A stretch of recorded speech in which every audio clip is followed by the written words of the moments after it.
kelanjutan yang minggu kemarin, bahwasanya kita harus mengetahui maknanya, makna dari dua kalimat syahadat. Di dalam kitab Sulaumut Taufiq ini dijelaskan bahwasanya ketika kita membaca dua kalimat syahadat itu harus mengerti dan meyakini dan mengimani. Pertama, la ma'buda bihaqqin fil wujudi illallah. Kita harus meyakini bahwasanya tidak ada Tuhan yang hak, tidak ada Tuhan secara kenyataan dan tidak boleh diingkari kenyataannya. Yang ada, Tuhan yang ada itu cuma Allah Subhanahu wa ta'ala.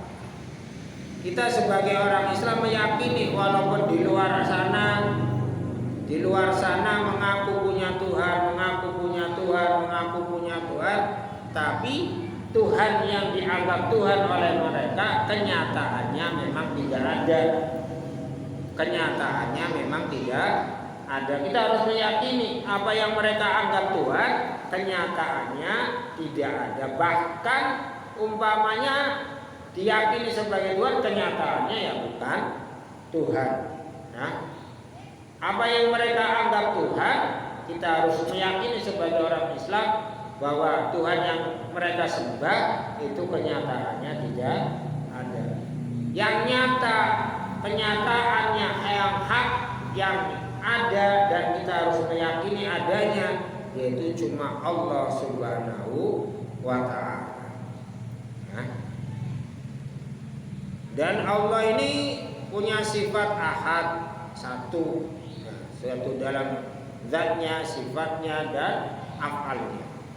Allah itu awal dan qadim, Allah itu pertama dan tidak ada permulaannya, ya.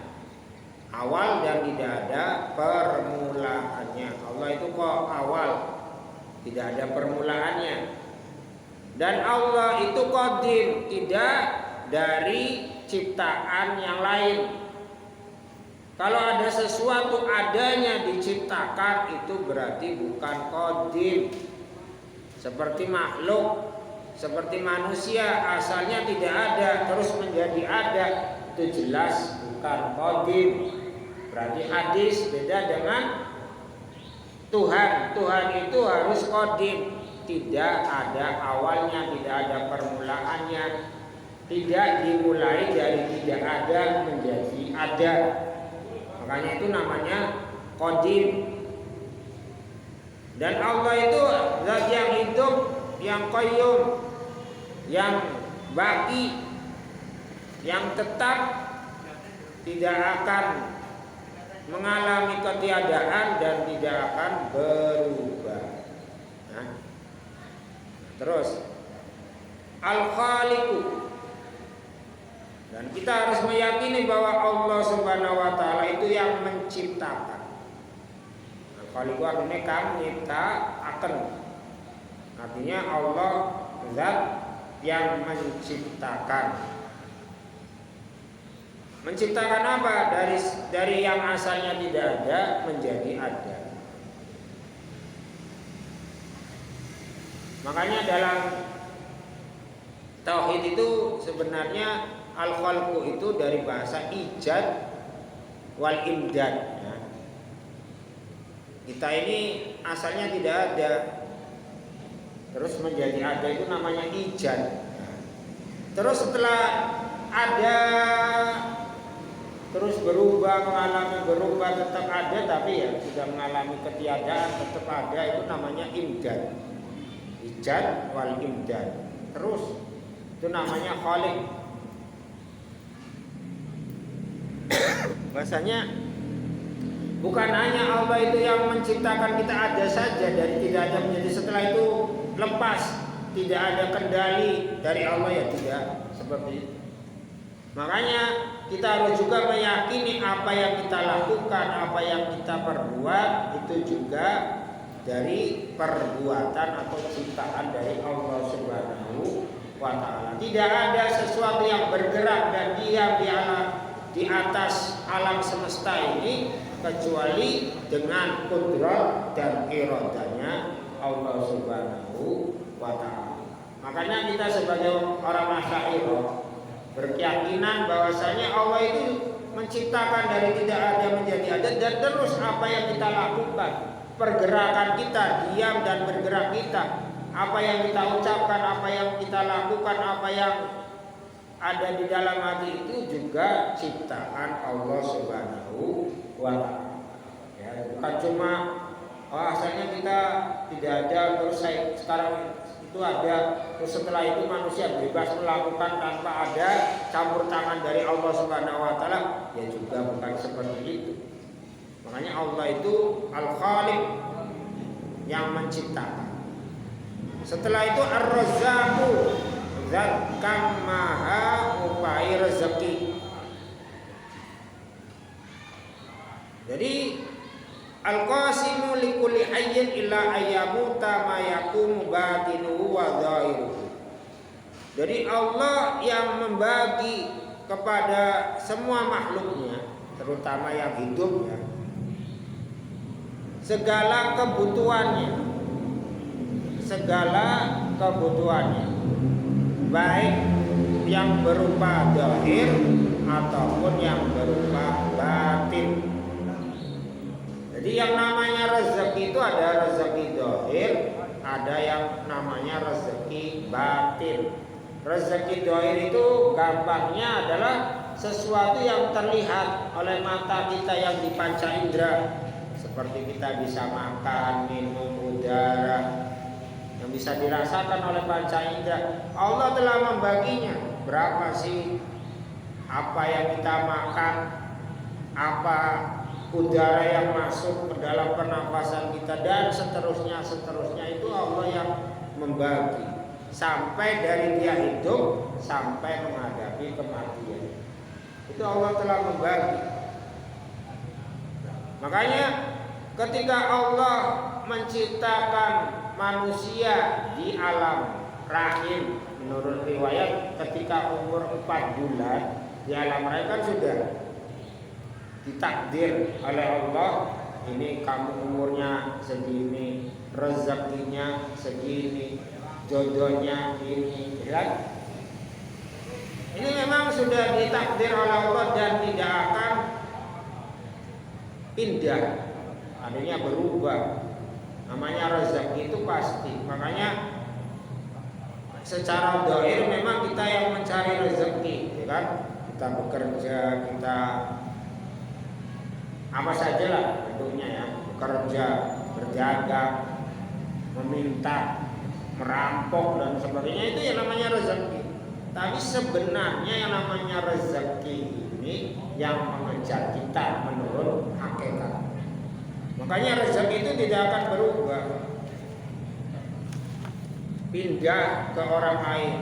Nah, makanya tenang saja, kita pasti akan menemukan rezeki kita. Rezeki kita tidak akan salah alamat karena memang sudah dibagi oleh Allah Subhanahu wa Ta'ala. Al-alimu alladzi ilmuhu ghairu mustafadin wa maklumatuhu ma laha min nafad. Dan Allah itu zat kang alim, zat kang maha mengetahui, yang ilmunya Allah itu tidak dikasar, yang ilmunya Allah, pengetahuan Allah tidak dari belajar. Beda dengan manusia diberi ilmu setelah dia berusaha membaca, mendengarkan, berpikir dan sebagainya. Tapi Allah itu tidak seperti itu, kan? Dan ilmunya Allah tidak ada batasnya. Apa yang diketahui oleh Allah, wa maklumatuhu ma laha min nafad. Apa yang diketahui oleh Allah tidak ada batasnya. Kita bisa mengerti bahwa ini ada batasnya. Kepintaran kita ada batasnya. Waktu tahu kita juga ada batasnya, paling sampai mati selesai, kan? Setelah mati ya kita hilang ilmuannya. Nah ini beda dengan Allah Subhanahu wa taala ini. Terus Al-Qadiru, zat kang maha kuasa. Al-Qadiru kang maha kuasa. Alladzi lam yamtani alaihi jalilun wala hakirun.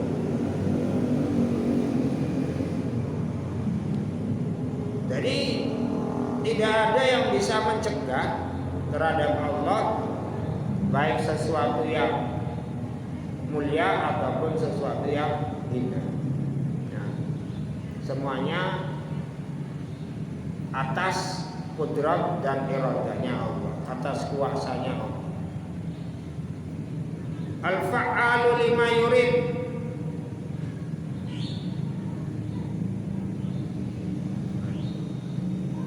Tidak ada yang bisa mencegah atau menghalang-halangi kehendak Allah Subhanahu wa taala. Nah, ini secara hakikatnya seperti itu. Makanya diteruskan wala yamtani minhu syai'un talabu. Makanya walaupun kita berusaha, walaupun kita berikhtiar, berkasar secara keras, sungguh-sungguh, tetap kalau memang Allah belum menghendaki ya tidak akan terjadi. Nah, jadi umpamanya pun kita berhasil, doa kita diijabah oleh Allah, usaha kita berhasil, itu semata-mata karena adil dan rahmatnya Allah Subhanahu wa taala. Ya kan? Karena keadilan dan rahmatnya Allah Subhanahu wa taala. Jadi Allah ya juga punya keadilan. Oh ini orangnya manjada wajat, barang siapa yang bersungguh-sungguh pasti berhasil. Itu walaupun berhasil, itu atas kehendaknya Allah, itu karena keadilan dan rahmatnya Allah. Bukan karena orang yang bersungguh-sungguh pasti wajib berhasil, ya enggak juga ya kan. Karena doanya bersungguh-sungguh, puasa dulu akhirnya pasti dijawab, ya enggak juga itu. Itu tetap atas dasar keadilan dan rahmatnya Allah Subhanahu wa taala. Makanya kita jangan heran, kadang ada sesuatu yang mainstream lah, tidak biasa, tidak seperti biasa. Kadang Kak, Allah itu apa yang dikehendaki oleh Allah itu ada hikmah di balik. Kita berkeyakinan bahwa Tuhan kita itu Allah Subhanahu wa taala. Di luar sana mereka menyembah zat yang salah. Tapi tetap rahmatnya Allah itu di alam dunia itu ada pada mereka walaupun tidak menyembah Allah Subhanahu wa taala. Makanya kadang di luaran sana ya, walaupun menyembahnya ngadep gunung umpamanya ya. Kalau Allah menghendaki ya jadi, ya kan? Dengan ritual-ritual yang menurut kita ini syirik umpamanya, tetap kalau Allah itu fa'alu lima menghendaki jadi, ya jadi kenyataan. Ya kan? Makanya banyak orang di luar Islam itu umpamanya bahkan itu sakti-sakti menurut secara zahir kan. Ada orang yang menghentikan hujan yang asalnya kering kerontang gersang, karena dia datang akhirnya turun hujan, ya jadi ya. Jangankan kita sebagai orang Islam, di luar Islam saja kalau Allah menghendaki ya terjadi, Pak. Ya kan? Makanya kita jangan terperdaya dengan kesuksesan utawa apa yang kita kehendaki terjadi. Saya ini doa ternyata sukses. Bukan berarti Allah itu lagi suka dengan kita. Atau ketika kita mengalami kegagalan, mengalami kesusahan, ya bukan berarti Allah lagi murka dengan kita. Kita bagi orang mukmin loh ya. Kita harus berkeyakinan itu. Walaupun doa kita tidak diijabah, bukan berarti Allah lagi gak suka dengan kita. Walaupun umpamanya doa kita diijabah oleh Allah, ya jangan yakin 100% itu karena kita disukai oleh Allah Subhanahu wa taala. Tetap dalam kita berdoa ada istilah khauf wa raja. Ya, berhusnudzon dengan Allah. Walaupun ya kita harus meyakini bahwa Allah pasti mengijab. Ya. Di luar sana, di luar Islam saja ketika memang bekerja keras ya berhasil. Tapi ya kadangnya begitu, orang yang bekerja keras di luar Islam ya, itu ya juga yang gagal ya juga banyak sama, right? Makanya ketika ada sesuatu kesusahan ataupun kesenangan di dunia, jangan menjadi dasar bahwa kita ini lagi dicintai oleh Allah Subhanahu wa taala ataupun kebalikannya, karena Allah al-fa'alu lima yurid. Cara bahasa ya terserah Allah. Nah, Allah sih bebas. Nah, ini yang paling penting. Jadi walaupun kita tetap diperintah untuk berdoa, berusaha, tapi tetap kenyataan yang menjadikan kita berhasil ataupun gagal ya Allah Subhanahu wa taala. Umpama pun terjadi apapun yang terjadi alam semesta ini atas keadilan dan rahmatnya Allah Subhanahu wa taala, bukan doa kita ataupun kerja keras kita itu bisa merubah takdir Allah Subhanahu wa taala. Ya, al-fa'alu lima yurid. Ini secara hakikatnya ya. Walaupun kita ya bukan berarti meninggalkan doa atau usaha. Karena Allah itu Maha Adil, Maha Rahmat. Biasanya orang yang bekerja keras dan berdoa sungguh-sungguh ya biasanya diberi, kan? Itu ada istilah sunnatullah, ya. Ya kebanyakannya kejadiannya seperti itu.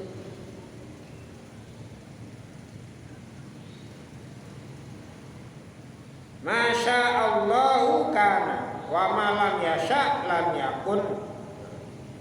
Segala sesuatu yang dikehendaki Allah pasti akan wujud, dan segala sesuatu yang dikehendaki oleh Allah tidak akan wujud, tidak akan terjadi. Ini harus kita yakini. Makanya apapun diam dan bergerak alam semesta ini atas kudrat dan iradanya Allah Subhanahu wa ta'ala. Wala haula wala quwwata illa billahil aliyyil azim. Makanya la qudrata wala harakata. Tidak ada daya dan upaya kecuali atas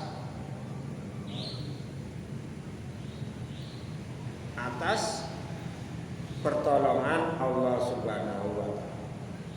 Kita mampu melakukan ini, kita bisa menghindar dari kemaksiatan, kita bisa melakukan kebaikan, itu ya atas pertolongan Allah Subhanahu wa taala.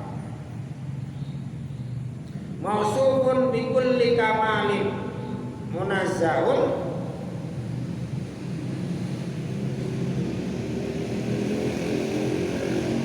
an kulli naqsin. Kita harus meyakini intinya Allah itu bersifatan dengan segala sifat yang sempurna, ya. Mausufun bi kulli kamal, dan disucikan dari segala sifat yang kurang. Allah itu maha sempurna, maha suci dari kekurangan, ya. Apapun itu kita harus meyakininya seperti itu. Laisa kamitslihi syai'un wa huwas samiul basir wa huwal qadim wa ma siwahu hadisun. Dan yang lebih penting lagi, tidak ada sesuatu hal yang menyamai dengan Allah Subhanahu wa taala. Allah itu Maha mendengar, Allah itu Maha melihat, bahwa Allah itu Al-Qadir. Dan selain Allah itu hadis. Yang namanya qadim itu artinya dahulu tidak ada awalnya. Al-awal tidak ada bermulai, tidak ada. Nah, yang namanya qadim itu sesuatu yang cara mudahnya lagi tidak dimulai dari tidak ada. Ya, selalu ada. Makanya namanya Allah itu wajibul wujud, zat yang pasti ada. Kalau yang lain itu jaizat, bisa ada, bisa tidak ada. Karena juga mengalami asalnya tidak ada. Kalau Allah itu tidak pernah tidak ada. Mulai kapan Allah ada? Ya enggak ada. Ya. Kalau makhluk ya pasti ada. Permulaannya pasti ada. Dahulunya sebelum ada, dahulunya tidak ada. Makanya wa masiwau hadisun. Kalau yang lain itu hadis. Hadis itu apa sih? Sesuatu yang mengalami tidak ada.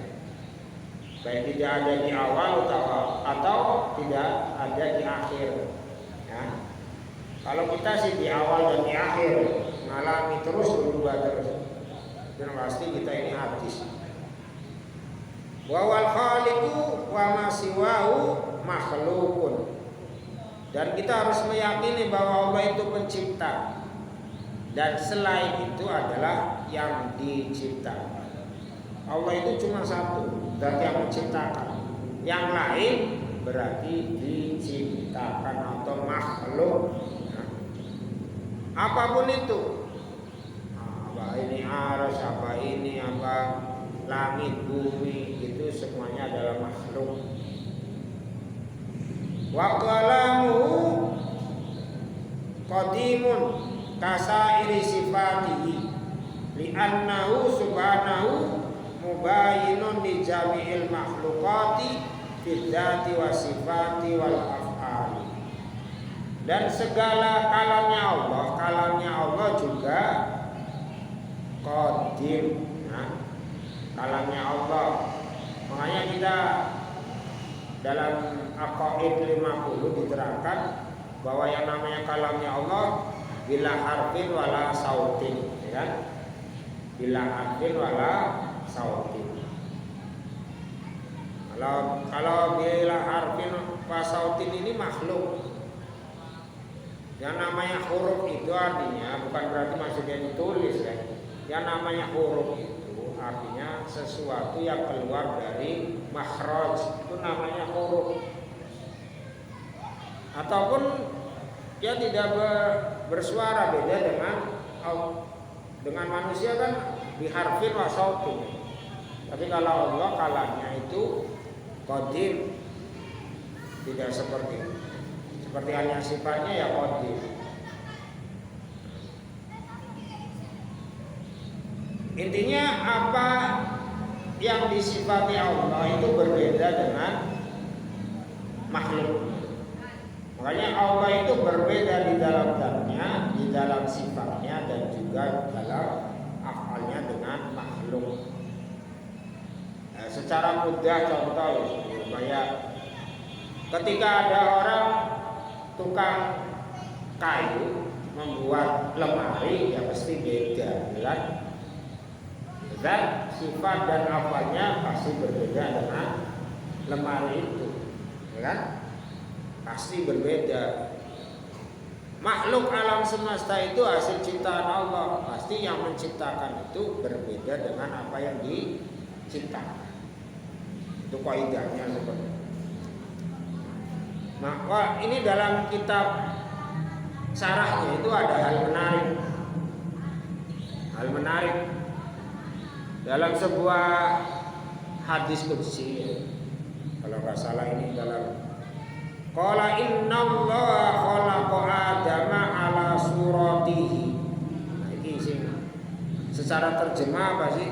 Sesungguhnya secara terjemah ya.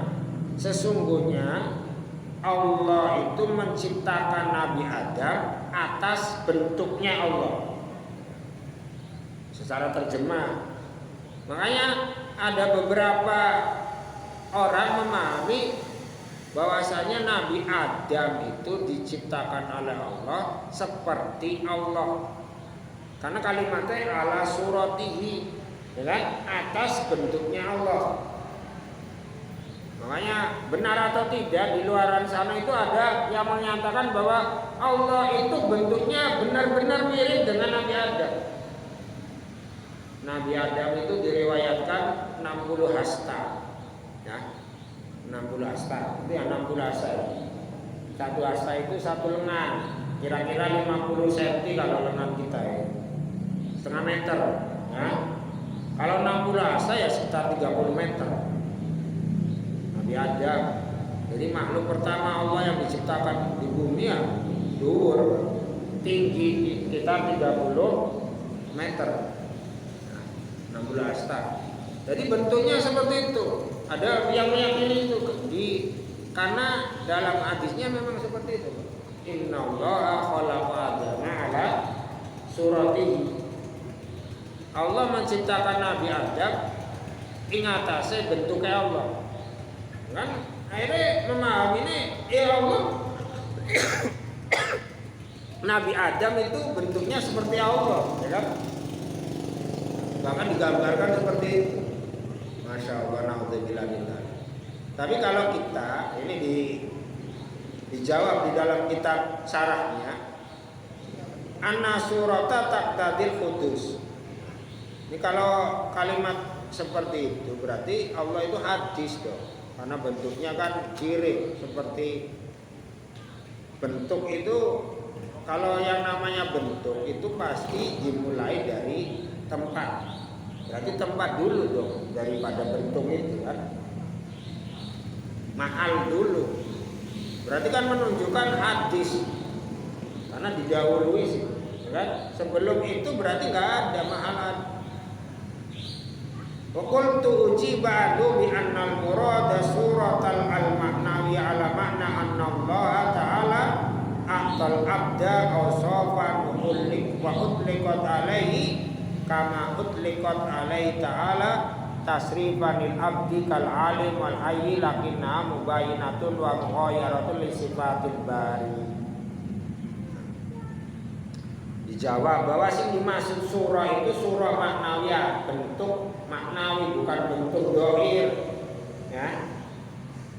Maksudnya apa? Allah menciptakan makhluknya yang bernama Nabi Adam itu ya punya zat, punya sifat, punya af'al. Ya kan Allah juga punya zat, punya sifat, punya af'al. Allah itu punya zat, punya sifat dan punya perbuatan. Tapi zat dan sifatnya Allah berbeda dengan makhluknya, ya kan? Paham maksudnya? Jadi kalimat as-surah di situ ala suratihi, bentuknya Allah, maknanya bukan bentuk dohir bentuknya itu bukan, tapi bentuk zat dan